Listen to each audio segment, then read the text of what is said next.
नमस्कार, मी नताशा चव्हाण. मराठा न्यूजच्या बातमीपत्रात आपल्या सर्वांचे स्वागत.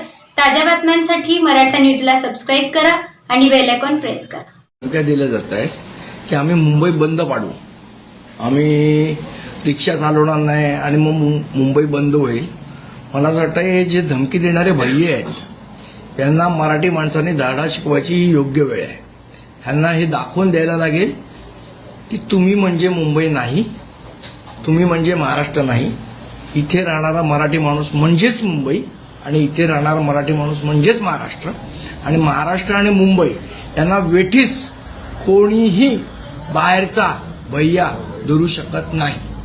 मराठी वाहन चालकांची अशी पण मागणी आहे की 1 मे पासून जी मराठी संवाद अनिवार्य केलं आहे त्याला मुदतवाढ मिळावी किंवा अगोदर माहिती द्यावी, पूर्वसूचना दिली असती तर आम्ही योग्य. हा कायदा 2012 पासून आहे. एवढे दिवस का झोपले होते?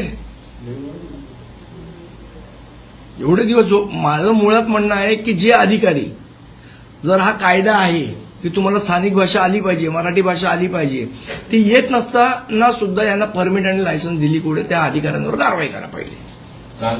मग मुदतवाढ वगैरे नंतर बघू. पहिले यांना लायसन्स देणारे अधिकारी कोण आहेत, ह्यांच्यावर पहिले का कारवाई करत आहे?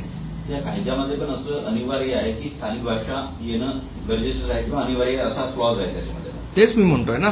मग ते असताना सुद्धा यांना भाषा येत नसताना सुद्धा यांना लायसन्स दिली कोणी, यांना परमिट दिली कोणी? त्या अधिकाऱ्यांवर कारवाई केली पाहिजे प्रताप सरनाईक साहेबांनी. भाईंदरमध्ये काल एक राडा बघायला मिळाला होता. गुणरत्न सदावर्ते त्या ठिकाणी मराठी माणसांच्या समर्थनार्थ केले होते. तुम्हाला एक सांगू का, माझ्या आईने लहानपणी मला शिकवलंय की कुत्रा आपल्यावर मुंकला म्हणून आपण कुत्र्यावर मुंकायचं नसतं. परिवहन विभागाची बैठक झाली, त्यामध्ये मराठी साहित्यिकांचं असं म्हणणं आहे किमान 10-12 तरी शब्द हे रिक्षा चालकांना येणं गरजेचं आहे. अशा प्रकारचं 10-12 शब्द कशाला, भाषा येणं गरजेचं आहे. फालतूचे लाड नाही 10-12 शब्द वगैरे. काल परिवहन मंत्र्यांनी जी साहित्यिकांची बैठक घेतली त्यानंतर त्या साहित्यिकांना माझं सांगणं आहे की 10-12 शब्द वगैरे नाही, पूर्ण भाषा येणं गरजेचं आहे. त्यांचं म्हणणं असं होतं की एक नोट अशा प्रकारे तयार केली जाईल की 10 वाक्य त्याच्यामध्ये असतील, कुठं चालला, कशाला हे, कशाला, आणि त्यांना प्रशिक्षण देऊ. कशाला भाषा यायला काय? तुम्ही इथे महाराष्ट्रात राहता, इथे धंदा करता, इथे पोट भरतात, इथली भाषा शिकायला काय 10-12 शब्द शिकायला आहेत का? ते युपी मधनच शिकून या. जर इथे पोट भरायचं आहे ना तर उत्तर प्रदेशमध्ये मराठी कंपल्सरी करा. खरं तर मला असं प्रामाणिकपणे वाटतं की महाराष्ट्र असेल, कर्नाटक असेल, तामिळनाडू असेल, आंध्र असेल, ह्या ज्या दक्षिणेतली राज्य आहेत, या राज्यांना एकमेकांना केंद्र सरकार नेहमी लढवत असतं. जसं बेळगाव सीमावाद हे ते. पण मुळात या सगळ्या राज्यांनी एकत्र येणं गरजेचं आहे आणि उत्तरेतलं आक्रमण रोखणं गरजेचं आहे, जे हिंदी भाषिकांचं होत आहे. ही आजच्या काळाची खरी गरज आहे. आपापसातले वाद विसरून या सगळ्या राज्यांनी एकत्र येऊन हे उत्तरेतलं आक्रमण रोखावं लागेल. नाहीतर इथल्या ज्या स्थानिक भाषा आहेत यांच्यासाठी धोका निर्माण होण्याची ही वेळ जवळ आलेली आहे. एकीकडे प्रताप सरनाईकांनी हा की कुठेतरी सक्ती करण्याविषयी ते आक्रमक झालेले पाहायला मिळते, पण दुसरीकडे त्यांचे पक्षातले संजय निरुपम याला कुठेतरी विरोध करतायत शिवसेनेतून. हे करणं योग्य राहणार नाही अशा प्रकारचं वक्तव्य त्यांनी केलं. संजय निरुपम हा अतिशय एक टुकार माणूस आहे, त्यामुळे त्याच्यावर बोलावं एवढी त्यांचं काही नाहीये. एक नंबरचा टुकार माणूस आहे. पण काहीच आणि एवढं करून भैया लोक त्याला मतदान करत नाहीत ते नाहीच. काही संघटना देखील, शशांक राव यांची संघटना आहे, त्या देखील या. मी तुम्हाला सांगितलं ना, त्याने एकदा संप करून बघावा, एकदा महाराष्ट्राला कळूच देत की हे लोक आम्हाला वेठीस धरू शकतात की नाही. ते एकदा काय तर तुमची न्यूसेन्स व्हॅल्यू असेल तर ती 4 तारखेला दाखवा. आम्हाला पण बघायची त्या काय तुमची न्यूसेन्स व्हॅल्यू आहे आणि तुम्ही कशी मुंबई बंद करता ते. खरं तर ज्या पद्धतीने सुरतवरनं या लोकांना परत पाठवलं ना, त्याच पद्धतीने महाराष्ट्रात आणि मुंबईतनं परत पाठवण्याची वेळ आली. तर परवा आपण बघितलं भाजपच्या मोर्चामध्ये एका महिलेला बराच त्रास सहन करावा लागला आणि त्यानंतर तिच्या रोषाचा सामना सगळ्यांनाच करावा लागला. मात्र आता या महिलेविरोधातच तक्रार होत आहे. पोलीस स्टेशनला तक्रार दिली जाते की तिने पोलिसांसोबत योग्य वागली नाही, मिनिस्टरला रडीचा डाव आहे भाजपचा. दुसरीकडे आणि नारी शक्ती बिल आणताय ना, त्या नारीचा संतापाचा सहन तर करायची का जर तुमच्या चुका झाल्यात तर? सदावर्ते यांची मुलगी झेन सदावर्ते हिने तिच्या विरोधात तक्रार दिली.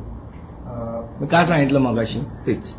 कांदिवलीतील जवळपास 17,679 स्क्वेअर फूटचे जो भूखंड आहे पालिकेचा, तो एका जैन इंटरनॅशनल संघटनेला देण्याचा प्रस्ताव घाट हा घातला जातोय. आज त्या संदर्भात एक मी तुम्हाला आठवत असेल तर एक साधारण आठवड्याभरापूर्वी प्रेस कॉन्फरन्स घेतली होती.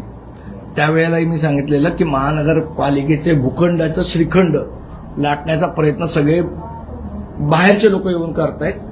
ज्या पद्धतीने नर्सिंग कॉलेजचा एक मोठा भूखंड हा त्या JSWला देण्यात येतोय, त्याचप्रमाणे हा आता तुम्ही सांगता तो भूखंड जैन इंटरनॅशनलला देण्यात येतोय.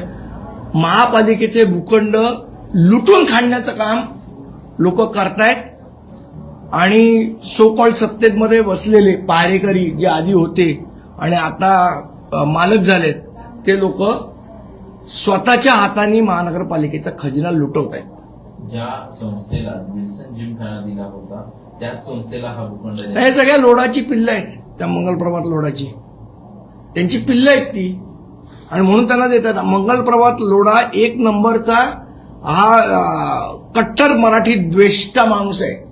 हा फक्त त्या गुजराती जैन मारवाडी या लोकांपुरताच मर्यादित आहे आणि त्यांच्याच संस्थांना मोठं करण्याचं काम हा लोढा करतोय. याला खरं तर धडा शिकवला पाहिजे या लोढाला. ज्या मुंबईने तुला एवढा मोठा केला, ज्या मुंबईमध्ये तू एवढे पैसे कमवलेस टॉवर, त्यात तिथे तू मराठी माणसांना डावलण्याचा प्रयत्न करतोयस आणि जैन लोकांची संघटना आणि हे एवढ्यापुरताच मर्यादित आहे. हा एक नंबरचा मराठी द्वेष्टा माणूस आहे मंगलप्रभात लोढा. केईएमचं नाव कौशल्य एकलव्य करा अशी मागणी मंगलप्रभात लोढांनी. मी सांगितलं ना, डोक्यावर पडलेला माणूस आहे. एकलव्य, कौशल्य आणि KM हॉस्पिटल काही जुळतंय का? फक्त KEM हे नाव ठेवायचं म्हणून हे नाव ठेवलंय. बाकी कौशल्याचा काय संबंध आणि एकलव्याचा काय संबंध? नावच बदलायचं ना. तर आमच्या मनोज चव्हाण यांनी प्रस्ताव दिलाय तिथे. ज्या पहिल्या मराठी डॉक्टर होत्या आनंदीबाई जोशी, त्यांचं नाव द्या KM हॉस्पिटलला. काय डोक्यावर पडलेल्या लोकांना मला मंत्री केलं भाजपने मला काय कळत नाही, आणि सगळे मराठी द्वेष्टे.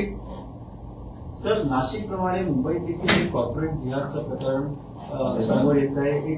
मला असं वाटतं या पूर्ण प्रकरणाचा तपास चालू आहे. जेव्हा हे तपास पूर्ण होईल तेव्हा निश्चितपणे याच्यावर आम्ही बोलू.